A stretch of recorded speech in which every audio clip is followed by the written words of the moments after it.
하나님의 말씀은 시편 126편 1절에서 6절까지 말씀입니다.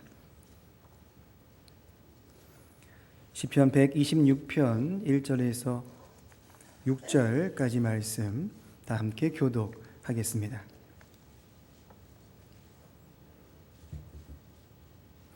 여호와께서 시온의 포로를 돌려보내실 때에 우리는 꿈꾸는 것 같았도다.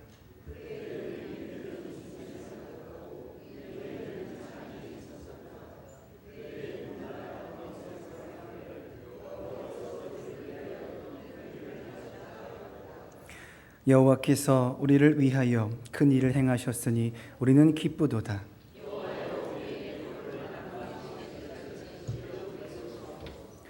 눈물을 흘리며 씨를 뿌리는 자는 기쁨으로 거두리로다.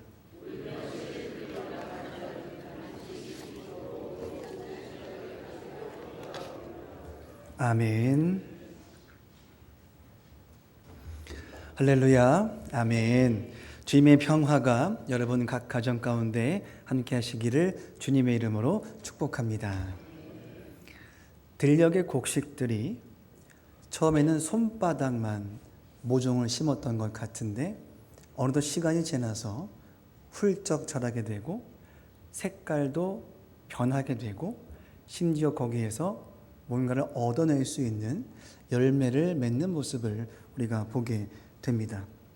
그 모습을 보면서 우리가 느껴지는 것은 매년 그러니까 당연히 그럴 것이다 라고 하는 이해가 생길 수도 있겠건만 알고 보면 그 어떤 것도 당연한 것이 없다는 사실에 놀라는 것이고 당연하지 않은 그 사실이 현실에서 벌어진다는 그 사실에 또한 놀라고 감사하게 되었다라는 것이죠. 오늘 동일하게 우리도 시간의 지남에 따라서 작았던 내가 훌쩍 믿음이 커서 성장하게 되고 변하게 되고 나중에는 열매를 맺는 그런 속사람이 우리에게 나타나지기를 바란다라는 것이죠. 오늘 추수감사주를 맞아서 웃음과 찬양 이런 제목으로 말씀을 드리도록 하겠습니다. 질문으로 시작해 봅니다. 여러분들에게는 꿈이 있었습니까? 가물가물하신가요? 아이들에게 꿈을 물어보면 대부분 이렇게 이야기합니다. 경찰, 소방관, 의사, 화가, 선생님, 목사님은 잘 안 들려요. 이렇게 이야기하는데 신기한 것은 꿈을 물었는데 대답은 직업을 이야기합니다. 우리가 묻는 꿈은 직업이 아닐진데 상대가 반응하는 태도는 직업으로 우리에게 이야기를 한다는 것이죠. 그만큼 우리가 꿈에 대한 이해가 다른 접근의 이해로서 우리가 생각하거나 답을 내리고 있지 않을까라는 것입니다. 꿈이라는 말을 사전을 찾아보면 세 가지 뜻이 있습니다. 첫 번째는 잠자는 동안 경험하는 현상인 거죠. 두 번째는 실현하고 싶은 희망. 세 번째는 실현될 가능성이 아주 적거나 헛된 기대. 이 세 가지를 꿈의 사전적인 정의로 설명을 합니다. 하지만 우리는 이 세 가지의 의미를 구별해 사용하지 않습니다. 하나로 묶어서 그냥 꿈을 말하면 그냥 하나의 의미만 가지고 이야기를 하더라는 것이죠. 그래서 이런 꿈을 말할 때는 마치 안 될 것 같은 것들을 가져다가 이야기하다 보니 우리 현실 속의 이해도 분명히 꿈을 꾼 건 사실이나 현실의 벽과 무게에 눌려서 꿈은 사라지고 현실의 벽만 높이를 체감하며 무게만 체감하며 멈춰있는 우리의 모습을 뒤로 돌아보면 만날 수도 있겠다라는 것입니다. 그렇게 오늘 말씀은 이 꿈에 대한 이야기를 우리에게 가져오고 있는데 어떻게 이 의미를 가지고 우리에게 접근하고 있는가. 1절은 이렇게 말씀하죠. 여호와께서 시온의 포로를 돌려보내실 때에 우리는 꿈꾸는 것 같았도다. 말씀하시는데 꿈을 꾸는 것 같다라는 거죠. 뭔가 벌어졌는데 뭔가 봤는데 뭔가 경험을 했는데 현실적으로 이해가 되지 않는 일이 생기다 보니까 할 수 있는 말은 이 꿈이구나. 이 꿈 아니면 이게 불가능하다라고 라는 이해로 이 고백을 하는 것입니다. 그러면 어떠한 현실을 마주했기 때문에 시편 기자는 이라는 고백을 하게 되었을 거라는 것이죠. 예레미야 25장 8절 말씀을 보겠습니다. 제가 천천히 14절까지 읽어드리겠습니다. 그러므로 만군의 여호와께서 이와 같이 말씀하시니라. 너희가 내 말을 듣지 아니하였으니 보라, 내가 북쪽 모든 종족과 내 종 바빌론의 왕 느부갓네살을 불러다가 이 땅과 그 주민과 사방 모든 나라를 쳐서 진멸하여 그들을 놀램과 비웃음거리가 되게 하며 땅으로 영원한 폐허가 되게 할 것이니라. 여호와의 말씀이니라. 내가 그들 중에서 기뻐하는 소리와 즐거워하는 소리와 신랑의 소리와 신부의 소리와 맷돌 소리와 등불빛이 끊어지게 하리니 이 모든 땅이 폐허가 되어 놀랄 일이 될 것이며 이 민족들은 70년 동안 바벨론의 왕을 섬기리라. 여호와의 말씀이니라. 70년이 끝나면 내가 바벨론의 왕과 그의 나라와 갈대아의 인을 땅을 그 죄악으로 말미암아 벌하여 영원히 폐허가 되게 하되 내가 그 땅을 향하여 선언하는 바 곧 예레미야가 모든 민족을 향하여 예언하고 이 책에 기록한 나의 모든 말을 그 땅에 임하게 하리라.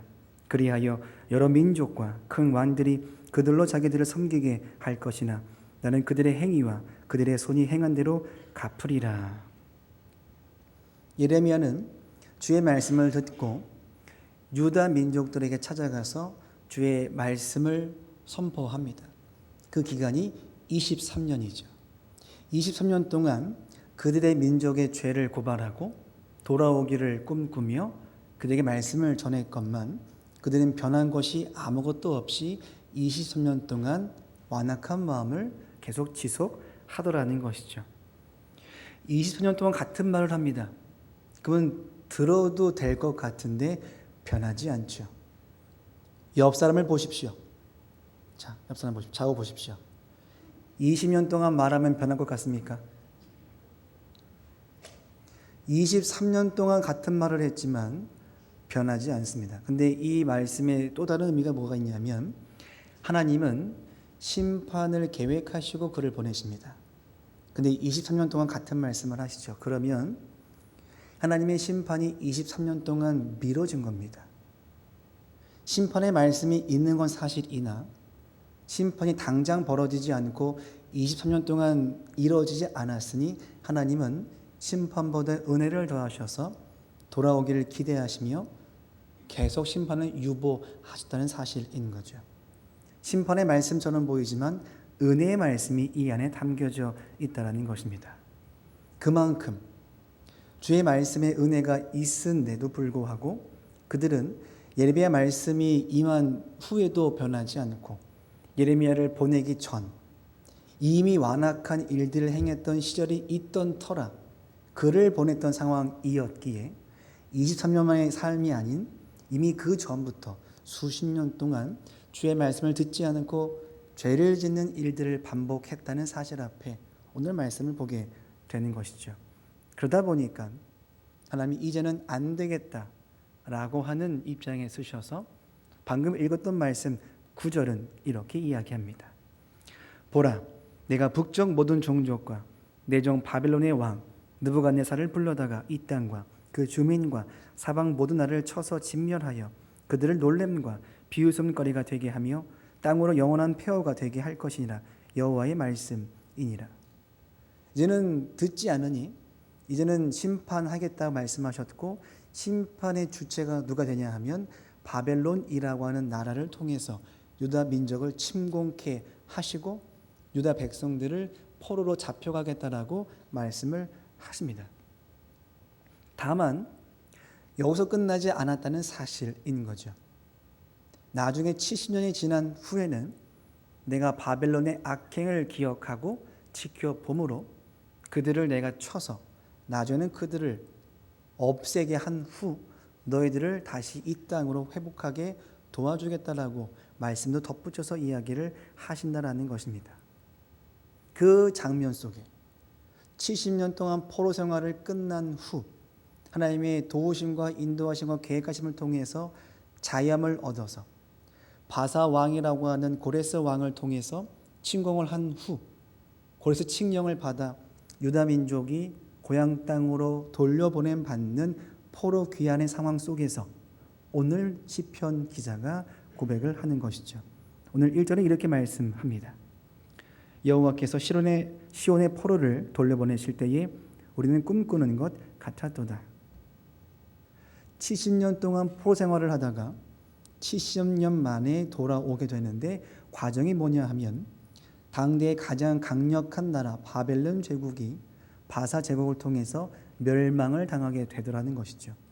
동시에 침공을 해서 포로 잡혀있던 우리가 있다라면 침공한 나라가 그 백성들을 다시 종으로 삼으면 그만인 문제를 왕은 칙령을 내려서 백성들을 돌려보내주더라는 것입니다. 모든 상황이 이성적인 이해로 판단이 되지 않다 보니까 하는 말은 우리가 꿈꾸는 것 같다라고 이야기하죠. 이 모든 상황이 꿈꾸는 게 아니라면 현실적으로는 불가능한 문제였기 때문에 시편 기자는 첫 마디가 내가 지금 고향 땅으로 가는 길목 속에서 할 수 있는 고백은 나 정말 꿈꾸는 것 같다. 어떻게 이럴 수 있지? 어떻게 해방될 수 있지? 어떻게 풀려날 수 있지? 어떻게 내가 살 수 있지? 라는 고백을 하게 되는 것이죠. 자, 그렇다면 시편 기자가 지금 풀려나는 과정 속에서 꿈꾸는 것 같은 그런 해방감을 맛보는 이 상황 속에서 하는 말의 의미가 뭐냐 하면 예상하지 못했다는 것입니다. 예상했던 일이 아니라 한 번도 생각해 보지 않았던 일, 한 번도 가능성을 두고 고백해 본 적이 없던 일, 내 때에는 불가능한 일, 이런 식의 이해가 있었으면서도 말도 안 되게 70년 만에 정말 예레미야 말씀이 성취가 되듯 그 땅에 자유와 평화가 찾아오게 되더라라는 것입니다. 생각해 봅니다. 당대 가장 바벨론 제국, 가장 강력한 제국이 멸망당할 것이라고 그 누가 상상이나 했겠습니까? 하나님이 아니고서는 이 문제는 절대 현실적으로 벌어질 수 없는 그런 주제의 내용이라는 것이죠. 여기에 우리의 신앙인의 진리가 숨어져 있다는 것입니다. 우리는 꿈꿉니다. 뭘 꿈꾸냐 하면 내가 이루고 원하자 했던 내용이 이루어지기를 꿈꾼다라는 것이죠. 하지만 신앙인의 꿈은 다릅니다. 우리가 꿔야 될 꿈은 세상에서 말하는 것이 아니라 전적으로 주의 말씀을 품고 주의 말씀이 성취되기를 바라는 꿈이 오늘 우리의 꿈의 내용이 되어져야 한다는 것이죠. 내가 바라는 것이 이루어지는 꿈은 사전적인 꿈입니다. 우리가 신앙인으로서 꿔야 될 꿈은 그 의미가 아닌 주의 말씀을 듣고 믿고 채워서 이 말씀이 반드시 이루어진다는 고백 아래에 걱정 없이 근심 없이 선포하며 성취될 때까지 주의 말씀을 이뤄간다라는 것이죠. 그러시기에 하나님이 원하시기에 그 꿈을 품는 것이고 하나님이 원하시기에 그 말씀은 반드시 이루어지겠다라는 것입니다. 그러한 이해 속에 오늘 말씀 이전은 이렇게 이야기하죠. 그때에 우리 입에는 웃음이 가득하고 우리 혀에는 찬양이 찼었도다. 그때 문 나라 가운데 말하기를 여호와께서 그들을 위하여 큰 일을 행하셨다 하였도다. 여호와께서 우리를 위하여 큰 일을 행하셨으니 우리는 기쁘도다. 주의 말씀을 듣고 간직하고 새기며 이 말씀이 나의 꿈이 되며 성취될 것을 반드시 믿고 고백을 했더니 내 안에 무슨 일이 벌어지냐 하면 웃음이 나더라는 것입니다. 문 나라 사람들은 이방 나라 사람들은 이걸 보고 놀래더라라는 것입니다. 그리고 우리는 그 결론을 보면서 내 안에 기쁨이 넘치게 되도다라는 것이죠. 주의 말씀을 듣고 그 말씀을 품고 그 말씀을 가지고 살았더니 내 안에 뭐가 벌어지냐 하면 웃음이 넘치고 기쁨이 넘치고 이 모습을 사람들이 막 놀래면서 어떻게 그럴 수 있을까라고 하는 의문 속에 고백을 그들 입에서 하게 된다는 것이죠. 이렇게 본다면 참 은혜인 것이고 기적이고 능력인 것입니다. 다만 그렇다고 해서 이 문제가 현실 속의 이해 속에 해결되었는가? 그런 문제는 전혀 아니라는 것이죠. 주의 말씀을 듣고 지켜 행하는 이 모든 것들이 있는 건 사실이나 그렇다고 해서 나에게 처해진 현실의 문제가 없어졌느냐? 여전히 동일하게 남아져 있더라는 것입니다. 오늘 말씀의 흐름을 본다면 바벨론이라는 제국이 바사 제국을 통해서 멸망을 당합니다. 고레스 칙령을 통해서 그 유다 백성들이 고향 땅으로 돌아감을 허락받죠. 그러면 다 가면 됩니다. 70년 동안 묶여있던 인생이 풀렸으니 가야죠. 자유를 외치고 해방을 외치며 가야 맞습니다. 근데 보니까 다 가지는 않더라라는 것이죠. 분명히 경향되어 있습니다. 내가 지금 가고 있는데 너무 기쁘고 즐겁고 꿈꾸는 것 같고 행복하고 넘치는 감정이 있는데도 불구하고 한쪽에서는 다 가지 않고 남아있는 자들이 있더라라는 것이죠. 왜냐하면 70년 동안 고향 땅에 살다가 포로 생활을 함으로 눈치를 보고 그 땅을 거주했습니다. 70년 살았으니 한 세대가 지나갔을 것이며 그 정도 살았으면 이제는 그 땅이 내 고향이 됐을 겁니다. 근데 이제 자리를 잡고 살았던 내 인생 속에 하나님이 다시 떠나서 70년 전에 침공을 받아서 폐허가 되어버린 유다 땅에 그 예루살렘 지역에 다시 가서 주의 말씀대로 살라고 하시는 말씀은 상당히 불편한 말씀처럼 들려올 수 있다는 것이죠. 이미 70년 그리 살았습니다. 이젠 살 법도 하고 괜찮습니다. 다시 돌아가서 그 땅에 산다. 다시 또 70년 삶을 시작한다. 다시 건물을 정리하고 폐허를 다시 온전케 하고 건물을 지고 산다. 상당히 부담스럽고 어려운 문제라는 것이죠. 그래서 이런 시편 기자는 꿈을 꾸는 것 같다라고 이야기는 하지만 덧붙여서 이런 고백도 하더라는 것입니다. 4절 말씀이죠. 여호와여 우리의 포로를 남방 시내들 같이 돌려 보내소서.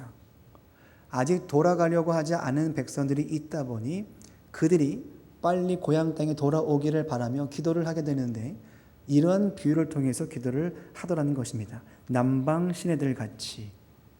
어떤 의미가 있냐 하면 당시에 네게브라고 하는 지역이 있었습니다. 약간 움푹 파여진 지형을 가지고 있었죠. 비가 내리지 않는 건기에는 사망처럼 메말라 있었습니다. 근데 그런 지역이 우기가 되어 비가 한 차례 쏟아지면 한순간에 강이 생기고 한순간에 호수가 생기므로 말도 안 되는 절경이 펼쳐지는 장소가 바로 이 네게브 지역이라는 것이죠.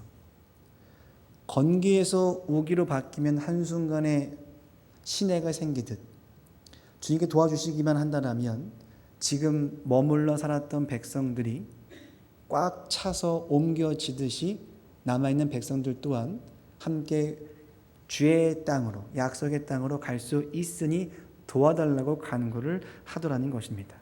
다르게 말하면 이미 내 안에 충분한 감사와 기쁨과 감격이 있습니다. 나를 도와주시고 인도하심으로 내가 지금 이렇게 꿈꾸는 것 같은 인생을 살게 되었다. 이미 충분하죠. 나는 충분합니다. 자유를 얻었고 기쁨을 얻었기 때문에 더 이상 내가 바랄 것이 없죠. 하지만 돌아보니까 참여하지 않은 백성들이 있더라는 것입니다.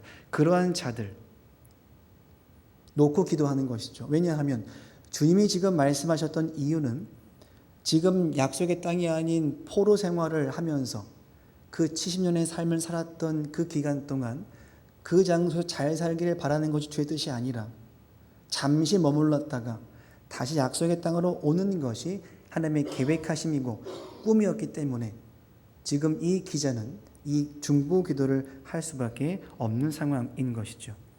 꿈꾸라는 것입니다. 지금 당장 해방된 것으로 포로 생활이 끝난 것으로 감사의 고백을 멈추지 말고 그 다음의 감사, 더 큰 감사가 준비가 되어져 있다는 것입니다. 지금 말도 안 되는 꿈이 펼쳐졌습니다. 바벨론 제국이 무너졌습니다. 포로 생활이 끊겼습니다. 이미 감사가 넘치죠. 더 감사할 것이 없습니다. 하지만 진정한 감사는 그 땅을 떠나서 약속의 땅으로 귀환하는 것까지가 하나님이 품었던 꿈이셨고 말씀이었기에 지금 여기에서 감사를 멈추지 말라고 말씀한다는 것이죠. 더 나아가라는 것입니다. 우리의 감사의 고백은 여기서 멈출 수 없다는 거죠. 지금까지도 은혜와 감사인 건 사실이나 지금보다 더 큰 감사와 내용들이 내 앞에 많이 남아져 있다라는 것입니다. 회복해 하실, 인도하실, 완성하실 하나님의 말씀과 계획하심이 분명히 있으니 그것 보고 지금 감사 멈추지 말고 꿈꾸는 것 끝나지 말고 계속 신앙생활을 이어져 가라라는 것이죠. 그러한 입장 속에서 오늘 시편 기자가 마지막에 이러한 고백을 하는 겁니다. 5절 말씀이죠. 눈물을 흘리며 씨를 뿌리는 자는 기쁨으로 거두리로다.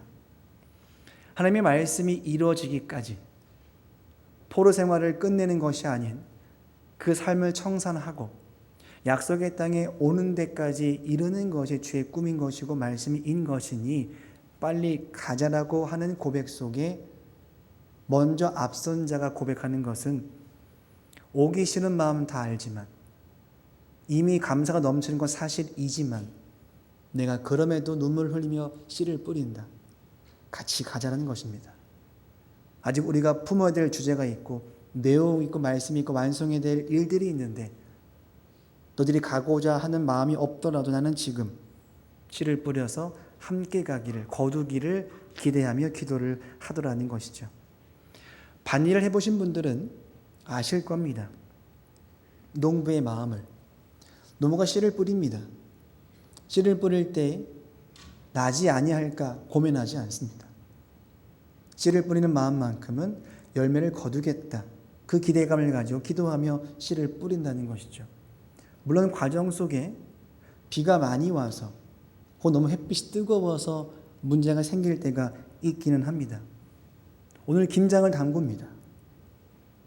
배추를 구매하는데 비가 많이 내려서인지 배추의 속이 그렇게 알차지 않았던 모습을 보게 되는 것이죠. 농부의 마음이 얼마나 안타까울까 싶습니다. 하지만 그럼에도 불구하고 우리는 또다시 씨를 뿌릴 것이며 또 열매를 기대하며 농부의 마음을 가지겠다라는 것이죠. 두렵다고 해서 안 될까 봐 걱정이 되고 근심될까 싶어서 안 되면 어쩌지라는 그러한 벽에 갇혀서 막혀서 사는 인생이 아니라 울더라도 뿌리면서 날 것을 기대하며 기도하며 품고 소망을 가지고 주의 말씀을 성취해 나아가더라라는 것입니다. 그래서 이번에 포로 귀환이 안 되면 제2차 포로 귀환을 하면 되는 것이고 2차에 안 오면 제3차 포로 귀환을 통해서 돌아오면 되는 것이고 그것도 안 되면 다른 선지자를 통해서 또 말씀하시면 되는 것이고 또 안 되면 그 다음 선지자를 통해서 말씀하시면 되는 것이고 그래 주의 말씀은 계속적으로 성취하기 위해서 완성케 하시기 위해서 이들뿐만이 아닌 수많은 사람들을 통해서 성취해 나아갈 때까지 우리를 부르시더라라는 것입니다. 그래서 오늘 6절은 이렇게 이야기하죠. 울며 씨를 뿌리러 나가는 자는 반드시 기쁨으로 그 곡식단을 가지고 돌아오리로다. 주어진 것, 이 감사에서만 멈추지 않고 앞으로 성취될 것을 기대하며 기도로 준비하고 내가 뿌리는 것인데 뿌릴 때의 마음은 걱정과 근심이 아니라 반드시 곡식단을 거두러 올 것이라는 기쁨을 가지고 씨를 뿌리고 있더라라는 고백을 하는 것입니다. 물론 이 일은 한 번에 되지 않습니다. 하지만 안 된다고 해서 멈추지는 않습니다. 울지만 뿌립니다. 기쁨으로 거둘 것을 확신하고 뿌립니다. 그래서 문제는 여전히 남아있고 기도 제목은 여전히 산적해 있지만 이 과정 속에 있는 나는 변화가 되어 꿈을 꾸는 것 같은 소망을 품고 그것을 경험했기 때문에 내가 먼저 은혜를 받았기 때문에 돌아오지 않더라도 걱정하지 않고 울며 씨를 뿌리면서 동시에 내 마음은 기쁨이 넘치더라는 것입니다. 다르게 말하면 지금 이 기자의 고백의 현실은 문제가 해결된 것이 아무것도 없습니다. 나는 해방을 받은 건 사실이나 자기가 고백하고 있는 기도의 제목은 아직 남아있다는 것이죠. 근데 그의 고백과 얼굴과 마음 속에 신앙생활 속에는 찬송과 기쁨이 넘쳐나게 되더라라는 것입니다. 이렇게 오늘 말씀이 끝납니다. 울면서 씨를 뿌렸습니다. 그러면 기쁨으로 단을 거두겠다. 그럼 거둔 작물이 나와야 되는데 나오지 않습니다. 거뒀는지, 규현을 다 마쳤는지, 폐허가 된 땅을 완성했는지 나오지 않습니다. 그러면 이 모든 기도가 실패했을까? 완성되지 않았을까? 말씀의 성취가 이루어지지 않았을까? 뭐가 뭔지 알 수가 없다라는 것입니다. 다만 많은 경우에 짐작이 가능하더라는 것이죠. 6절 말씀을 통해서 우리가 반복적으로 언급되는 고백이 있습니다. 그것은 웃음과 기쁨이라는 것이죠. 아직 이룬 것은 없지만 기쁨이 넘쳐납니다. 씨를 뿌리는데 걱정과 근심이 아니라 기쁨이 넘쳐나더라는 것입니다. 아직 된 것은 아무것도 없는데 기도만 하더라도, 주의 말씀만 간직하더라도 나는 근심과 걱정이 사라지고 웃음과 기쁨과 찬송이 높여지더라라는 것이죠. 웃으십시오. 우리는 지금 그 과정 속에 있는 것입니다.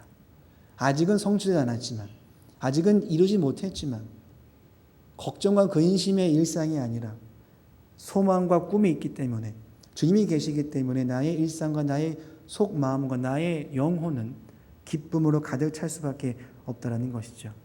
그런 의미에서 올 한 해 수서는 절기인 추수감사 주일을 마주합니다.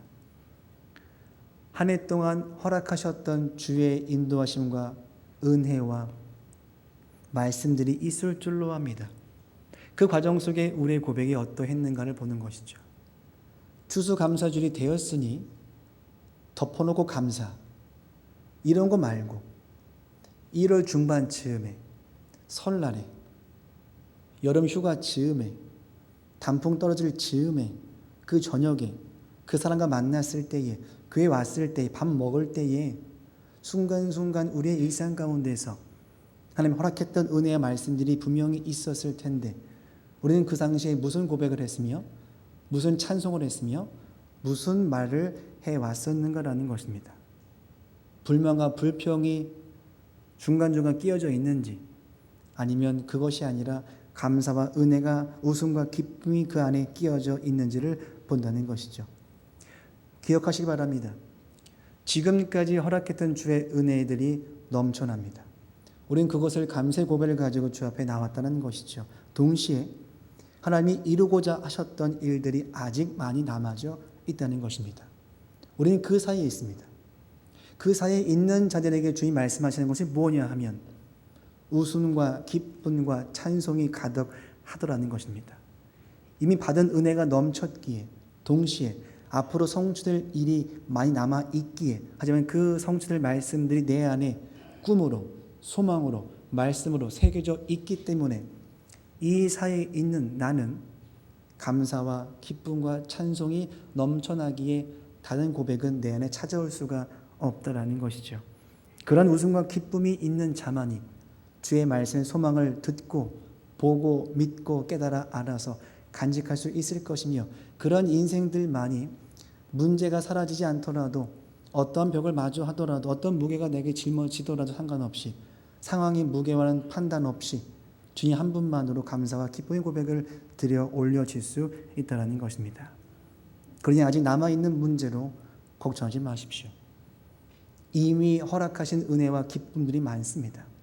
이 일을 근거로 하여 앞으로 변화되지 않을 것 같은 수많은 일들이 있을지라도 소망을 품으시고 소망을 품으면서 눈물이 나더라도 될까 싶어서 안 되면 어떻게 하지? 평생 그래 왔는데 하지만 그 마음 잠깐 접으시고 울더라도 기도함으로 씨를 뿌리신다고 한다면 반드시 주님께서는 때가 됨이 성취함으로 거둠으로 기쁨으로 주 앞에 영광 돌릴 수 있는 그때가 우리에게 허락될 줄로 믿습니다. 그런 고백이 오늘 주일을 통해서 영광스럽게 올려지는 저와 여러분 되시기를 간절히 바랍니다. 기도하시겠습니다.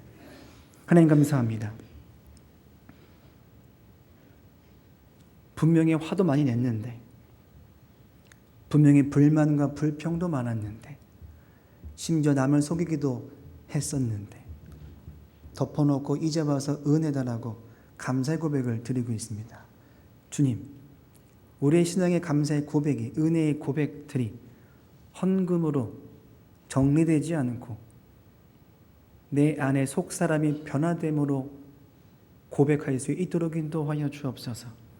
물질로 고백되어진 인생을 넘어 진정한 내가 변화되고 똑같은 상황이 일지라도 상관없이 감사와 기쁨으로 내가 살아갈 수 있는 고백으로 우리의 진정한 감사의 고백을 드릴 수 있도록 믿음과 은혜를 더하여 주옵소서.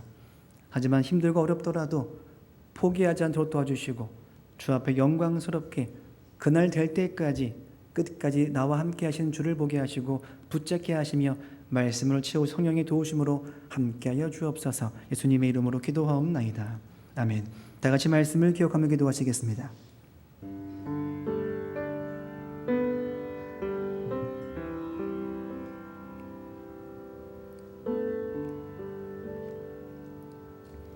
하나님, 오랜 시간 주의 말씀을 들었지만 돌이키지 못했던 모습을 봅니다. 순종하지 못한 모습을 봅니다. 20년 넘게 들었습니다. 같은 말씀을. 하지만 그들은 변하지 않고 결국 심판을 받게 됩니다. 하지만 주님, 우린 30년 들은 것 같습니다. 50년 들은 것 같습니다. 하지만 여전히 내가 변하지 않습니다. 강력한 그 나라도 무너짐을 당하는데 내가 주님 앞에서 내가 여전히 살아 숨쉬고 있습니다. 무너지지 않습니다. 주님, 도와주옵소서. 내가 변화됨을 통해서 주 앞에 영광 돌릴 수 있도록 우리와 함께하여 주옵소서. 다 같이 말씀을 기억하며 기도하시겠습니다. 하나님 감사합니다. 오랜 시간 주의 말씀을 들었습니다. 그들은 23년을 들었습니다. 주님, 어쩌면 그럴 수 있을까 싶지만 저는 30년 넘게 들었습니다. 40년 들었습니다. 50년 들었습니다. 하지만 여전히 내가 살아 숨쉽니다. 바벨론 왕 그 제국처럼 여전히 내 제국이 살아 숨쉽니다. 내가 살아있습니다. 주님 도와주옵소서. 무너져야 되는데 무너지지 않습니다. 주님께서 어떠한 말씀으로 나를 인도하실지가 기대가 되면서도 자꾸 내가 가로막습니다. 나를 도와주옵소서. 나를 인도하여 주옵소서. 놀랍게 이루심을 보도록 우리와 함께하여 주옵소서. 주님 감사합니다. 한 번 더 기도하시겠습니다. 올 한 해 예상했던 일이 있을 줄로 압니다. 하지만 반면에 예상하지 못한 일들도 많았음을 또 보게 됩니다. 수많은 일들이 벌어졌음을 통해서 우리가 어떠한 반응을 보여왔었습니까?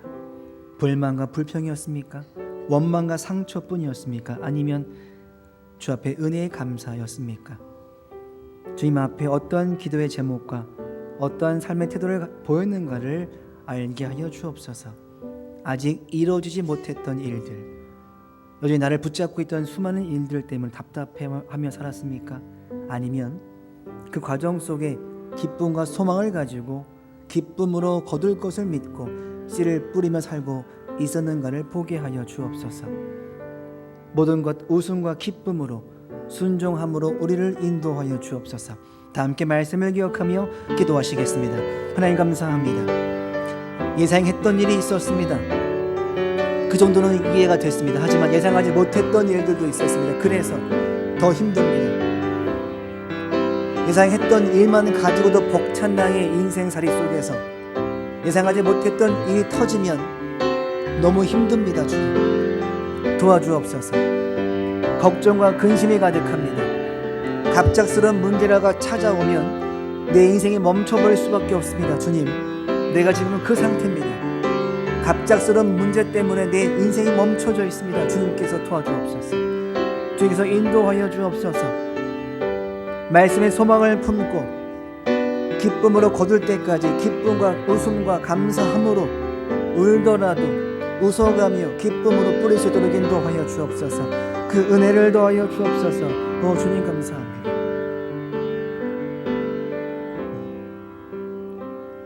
한 번 더 기도하시겠습니다.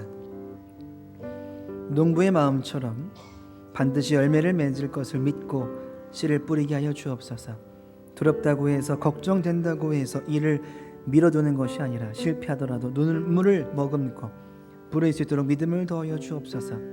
아직 이루어진 것이 없더라도, 변화의 가능성이 보이지 않더라도 하나님 허락하여 주옵소서. 감사의 고백으로 울더라도 주의 말씀을 성취할 때까지, 끝까지 거둘 때까지 나와 함께하여 주옵소서. 더 나아 교회학교와 선생님들을 위해서, 우리 교회 환우들을 위해서 함께 기도하시겠습니다. 하나님 감사합니다. 반드시 열매를 맺을 것을 믿고 간구합니다. 씨를 뿌립니다. 두렵다고 해서 될까 싶은 의심 때문에, 근심과 걱정 때문에 멈춰있던 나의 모습이 아닌, 실패를 하더라도 눈물을 머금고 뿌릴 수 있도록 인도하여 주옵소서. 아직 이루어진 것이 없더라도, 변화의 가능성은 보이지 않더라도 하나님 허락하여 주옵소서. 허락하신 일에 감사함으로, 기쁨으로, 여전한 문제이지만 그럼에도 불구하고 내 속사람은 달라짐을 통해 주를 만날 수 있도록 우리와 함께하여 주옵소서. 우리 학생들을 기도합니다. 선생님을 붙잡아 주시고, 우리의 환우들이 있습니다. 주여, 끝까지 함께하시는 놀라우신 주의 섭리와 주의 크신 오른팔로 그들과 함께하여 주옵소서. 주님 감사합니다.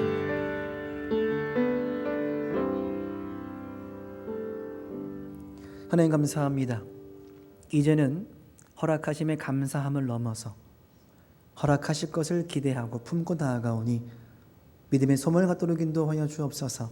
내 눈으로 보면 답답하고 안 될 것처럼 보이지만 하나님 믿음을 주셔서 주의 눈을 갖게 하시고 시선을 그렇게 바꾸게 하셔서 그 안에서 역사하시는 주를 보게 하시며 주님께서 열매 맺는 과정을 알게 하셔서 주 앞에 영광 돌릴 수 있는 내년 추수감사주를 될 수 있도록 1년의 삶을 주님께서 붙들어 주옵소서. 예수님의 이름으로 기도하옵나이다. 아멘.